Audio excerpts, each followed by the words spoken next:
कीर्तन के साथ साथ वे नर्तन भी करने लगे। द्वारकानाथ ने उनको अपने हृदय से लगा लिया। मीरा सदैव द्वारकाधीश में विलीन हो गई। कृष्ण भक्ति से उनका शरीर कितना दिव्य हुआ था कि वो शरीर कृष्ण में विलीन हो गई, सशरीर कृष्ण में विलीन हो गए। आत्मा और परमात्मा का मिलन कोई आश्चर्य की बात तो नहीं है, किंतु कृष्ण प्रेम से जड़ शरीर भी चेतन बनता है, चेतन में विलीन हो जाता है। दिव्य पुरुष सशरीर परमात्मा जा मिलते हैं, दिव्य पुरुष सशरीर परमात्मा में जा मिलते हैं। प्रयाण और मरण में भेद है। अंतिम श्वास तक नित्य कर्म करता रहे उसका प्रयाण कहा जाएगा, और मलिन अवस्था में हाय हाय करता हुआ देह छोड़े उसका मरण कहा जाएगा। पांडव प्रभु के धाम में उनकी मृत्यु उजागर हो गई, क्योंकि उनका जीवन श्रेष्ठ था, शुद्ध था। उन्होंने अपने जीवन काल में कभी धर्म को छोड़ा नहीं। धन की अपेक्षा धर्म श्रेष्ठ है। धन इस लोक में कुछ सुख देता है और कभी कभी दुख भी देता है, किंतु धर्म तो जीवन और परलोक दोनों को उजागर करता है। धर्म मृत्यु के बाद भी साथ साथ आता है। अब परीक्षित राज करने लगे। उन्होंने धर्म से प्रजा पालन किया। 3 अश्वमेध यज्ञ भी किए। अश्वमेध यज्ञ के समय घोड़े को मुक्ता से विचरण कराया जाता है। वासना ही घोड़ा है, वासना ही घोड़ा है। वासना कहीं बनती ही नहीं। आत्मस्वरूप में विलीन होने पर भी वो अंकुशित होती है। किसी विषय में वासना फंस न जाए इसका ध्यान रखना जरूरी है। किसी विषय में वासना फंस न जाए इसका ध्यान रखना जरूरी है।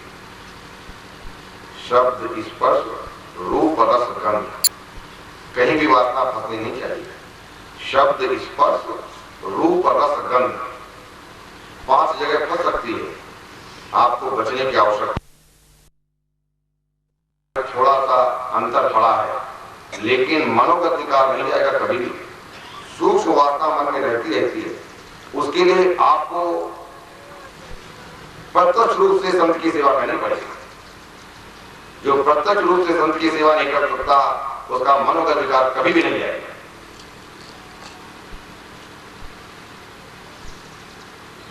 परीक्षित ने ये 3 यज्ञ किए, चौथा यज्ञ बाकी था। बुद्धिगत वासना का नाश तो सुखदेव जैसे ब्रह्मनिष्ठ गुरु की कृपा से होता है, बिना गुरु की कृपा के होगा नहीं। जिस व्यक्ति ने प्रत्यक्ष सेवा नहीं की उसका मनोगत विकार कभी नहीं जाएगा। बुद्धिगत वासना का नाश तो सुखदेव जैसे ब्रह्मनिष्ठ गुरु की कृपा से होता है। चौथा यज्ञ अभी तक हुआ नहीं था। शुद्ध आचार हो, विचार भी शुद्ध हो, जल शुद्धि। अब देखिए, जो कोई भी व्यक्तिगत सेवा में गुरु रहे उसके लिए क्या आवश्यक है? जल शुद्धि, अन्न शुद्धि की मर्यादाओं के पालन से सिद्धि मिलती है। आचार शुद्धि रखो, स्वेच्छाचारी का पतन होता है। परीक्षित के आचार अति शुद्ध थे, अर्थात धर्मशास्त्र कथित मर्यादा के अनुसार थे। सो उनमें कल पुरुष का प्रवेश न हो सका। कल ने सोचा कि परीक्षित कुछ पाप करे तो मैं उसमें प्रवेश पा जाऊंगा। राजा के मन में पहले प्रवेश करूं तो प्रजा में भी प्रवेश हो सकूंगा। समाज को सुधारना अब अशक्य हो गया है, किंतु व्यक्तिगत जीवन तो सुधर सकता है। आचार विचार से जो शुद्ध होता है उसके घर में कली नहीं आ सकता। जिसके आचार और विचार शुद्ध है उसके घर में कली नहीं आ सकता। जिसके आचार और विचार शुद्ध नहीं है वहां कल का प्रवेश निश्चित है। आज भी कुछ वैष्णव घर ऐसे हैं जिनमें कल प्रवेश नहीं पा सका है। शास्त्र की रचना मनुष्य के कल्याण के लिए की गई। जो आचार धर्म छोड़ देता है उसके विचार भी अशुद्ध हो जाते हैं। धर्म माता पिता है, पत्नी की पसंदगी हो सकती है, माता पिता की नहीं। माता पिता की पसंदगी कभी नहीं होती है, पत्नी की पसंदगी हो सकती है। आप जाते हैं अपनी होने वाली पत्नी को दर्शन करने के लिए।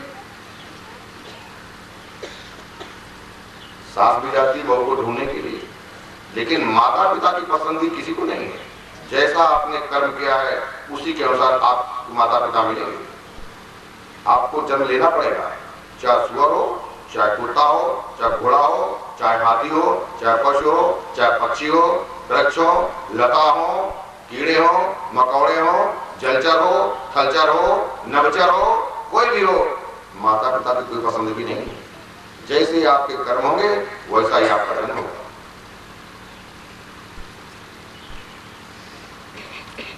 धर्म का परिवर्तन नहीं किया जा सकता। वर्णाश्रम धर्म के पालन से आचार शुद्ध हो सकते हैं। वर्णाश्रम धर्म के पालन से आचार शुद्ध हो सकते हैं।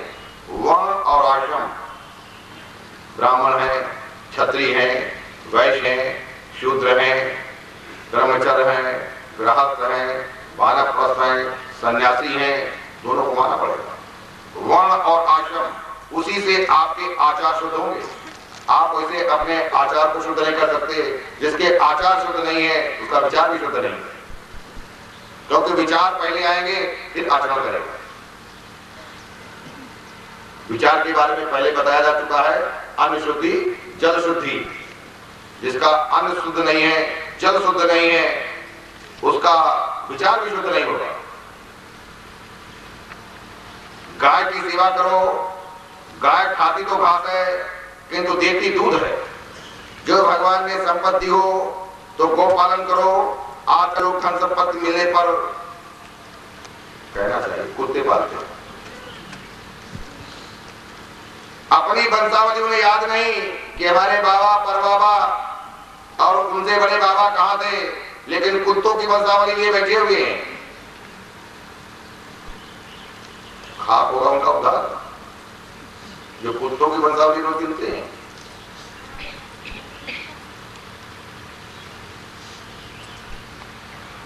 कुत्ते का अनादर करने की बात नहीं है, किंतु मर्यादा को छोड़कर अधिक प्रेम न करो।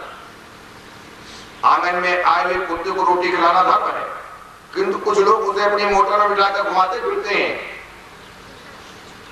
कुछ लोग कुत्ते के साथ सोते भी हैं, क्योंकि उन्होंने निश्चित कर लिया है उनका आरक्षण है अगला जन्म।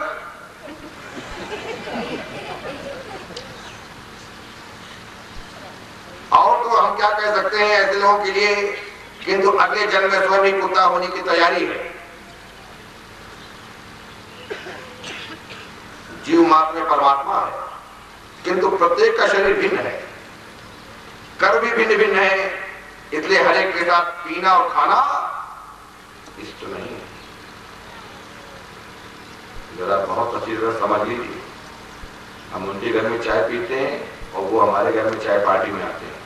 हम उनके यहाँ जाते हैं लंच में, सफर में, डिनर में, वो हमारे यहाँ दौड़े चले आते हैं परिवार के साथ। किंतु प्रत्येक का शरीर भिन्न है, कर्म भी भिन्न भिन्न है, इसलिए हर एक के साथ पीना और खाना इष्ट नहीं है। एकादशी के दिन अन्न नहीं खाना चाहिए। एकादशी के दिन अनशन करना धर्म है, किंतु हम अपने शास्त्रों की बात नहीं मानते। जब डॉक्टर कहता है कि विषम ज्वर टाइफाइड है, 21 दिन भोजन मत करना, तो उसकी बात मान लेते हैं और 21 दिन का अनशन कर लेते हैं। जिस तरह पापी के मन में कर प्रवेश कर लेता है, उस तरह शास्त्र की मर्यादा का उल्लंघन करने वाले के घर में घुस जाता है। शास्त्र की मर्यादा का जो पालन नहीं करते, कल वहां घुस ही जाता है। घर में ही नहीं घुसता, बल्कि उसके मस्तिष्क में घुस जाता है। यदि आचार विचार शुद्ध हो तो कल तुम्हें प्रवेश नहीं कर सकेगा। व्यवहार भी शुद्ध होना चाहिए। सत्य को सबसे पहला आप जिससे भी व्यवहार करें सत्य को होना चाहिए। डींग मत मारो, लंबी चौड़ी मत गाओ। जो कर सकते हो उतना ही बोलो, नहीं तो चुप रहो। डींग हाँकने की कोई जरूरत नहीं है, ये धर्म संबद्ध व्यवहार नहीं है। सत्यपूर्ण शुद्ध व्यवहार न करे, केवल हर पूर्णिमा के दिन सत्यनारायण की पूजा करे, तो उससे क्या लाभ होगा? सत्यपूर्ण व्यवहार होना चाहिए, शुद्ध व्यवहार होना चाहिए। अगर कोई सत्यपूर्ण व्यवहार नहीं करता, विशुद्ध व्यवहार नहीं करता, इस बात का प्रमाण है कि कल उसके अंतःकरण में प्रवेश कर चुका है, कल उसके अंतःकरण में प्रवेश कर चुका है। असत्यभाती की पूजा सत्यनारायण को अस्वीकार है। असत्यभाती की पूजा सत्यनारायण को अस्वीकार है। एक दिन एक आश्चर्यजनक घटना हुई। परीक्षित दिग्विजय करने निकले, घूमते घूमते हुए सरस्वती नदी किनारे पर आए। वहां गाय बैलों को एक काला पुरुष लकड़ी से पीट रहा था। बैल धर्म का स्वरूप है, गाय पृथ्वी का स्वरूप है। गाय के आंखों से आंसू बह रहे थे। धर्म रूप बैल उससे दुख का कारण पूछ रहा था। पृथ्वी कहती है, श्री कृष्ण इस पृथ्वी लोक से अपनी लीला समेट ली है, सो ये संसार पाप में कलयुग की कुदृष्टि का शिकार हुआ है। धर्म की मर्यादा का पालन ठीक तरह से करोगे तो ज्ञान अपने आप ही प्रकट होगा। ज्ञान ऐसी कोई पुतली नहीं है, या बटुआ नहीं है, या बर्तन नहीं है जो आपको दे दिया जाए। ज्ञान अंदर से प्रकट होगा अगर धर्म की मर्यादा का पालन करोगे। अगर धर्म की मर्यादा का पालन करते हैं, सत्यपूर्ण व्यवहार है और विशुद्ध व्यवहार है, आचार है, ज्ञान अंदर से प्रकट होगा। धर्मारूढ़ रहोगे तो ज्ञान गंगा का अवतरण होगा। धर्मारूढ़ रहोगे तो ज्ञान गंगा का अवतरण होगा। शिव जी नंदी पर अर्थात धर्म पर आरूढ़ है तो उनके सर पर ज्ञान गंगा है। धर्म के चार मुख्य अंग हैं।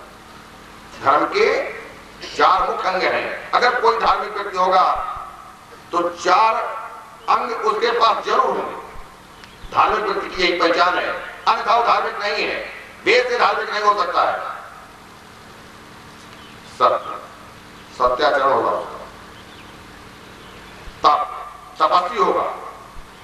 तीनों तरह के तप करता होगा, शारीरिक भी, मानसिक भी और वाणी संबंधी तप, बातचीत तप करता होगा।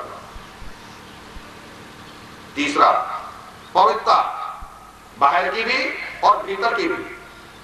चौथा, दया। दूसरी दया छोड़िए, चतुर्थ घटने का पूर्ण दयावान होगा।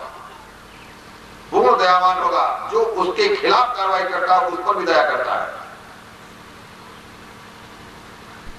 इन चारों का योग फली धर्म है। इन चारों का योग फली धर्म है। इन चारों अंगों पर जब धर्म आधारित था तब सतयुग था। 3 अंगों पर आधारित था तब त्रेता युग आया। 2 अंगों पर ही आधारित रहा तब द्वापर युग आया और एक ही अंग पर धर्म आधारित रह गया तो कलयुग आया। सत्य, सत्य, सत्य ही परमात्मा है। सत्य, सत्य, सत्य ही परमात्मा है।